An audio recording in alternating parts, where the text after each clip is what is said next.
Hi, everyone. I'm Lindsay Mignano. I'm the founder of Mignano Law Group. I'm so happy to be here today. We're talking about venture capital financing today. I've got Ariana with me. I'm going to let her introduce herself.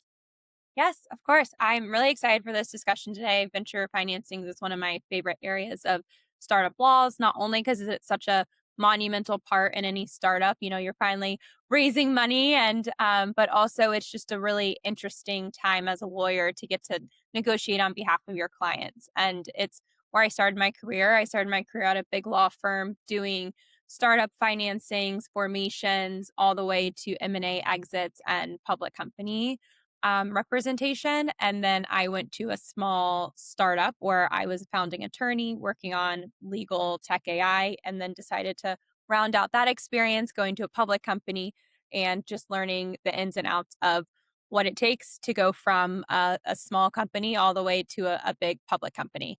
Approaching a priced round raise, and this could be a Series Seed or a Series A, right? You're likely a founder who might have had some safe notes, probably post money valuation cap safes, which is the most common instrument that we're seeing today because they're investor friendly. But let's talk about what things we have seen our startup founders do in the past that maybe were like mistakes or like maybe just in retrospect they shouldn't have done. Yeah, definitely.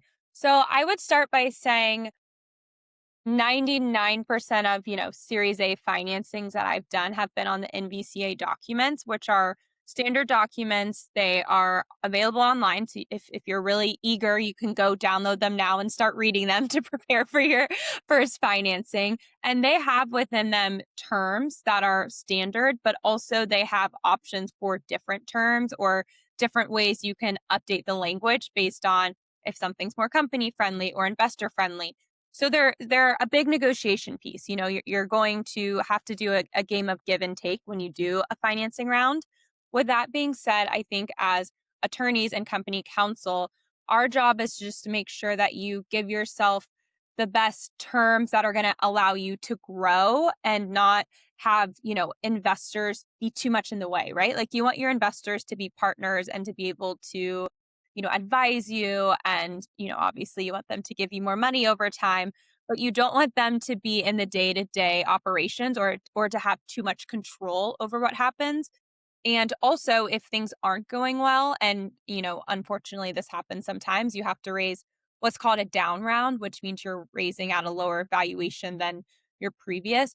You don't want them to have so much economic sway in that, where then you as the founder who's, working day to day really hard on this has no upside in the event you have to sell or anything else. So that context kind of brings us to the key terms we're talking about in this section, which would be your preference stack and some other terms like broad base weighted average and full ratchet, which we'll explain a little bit. But again, there's lots of thought leadership on this online. I'm sure at some point we'll put some up on our website as well. And so this isn't meant to be a class on these. It's just meant to kind of make you aware of what you should be looking for.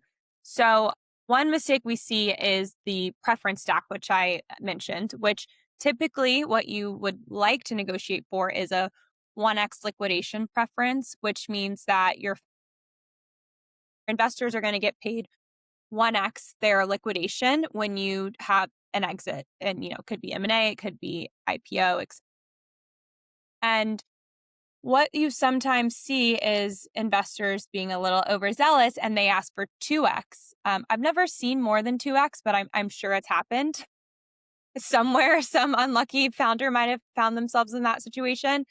But why that matters is because when you think about your preference stack, you're going to have your debt paid off first, then your investors, and then you as founders and, employees. And so you don't want your investors to take more of that pool when it's time to sell the company or to go public than they're owed. And not even that they're owed, but that it doesn't leave anything left for you as a founder or for your employees. And so that's just something to really keep in mind. Obviously, investors are taking a risk investing in you, but you don't want that risk to then overshadow any economic upside that that you would be given by giving them too much, economic power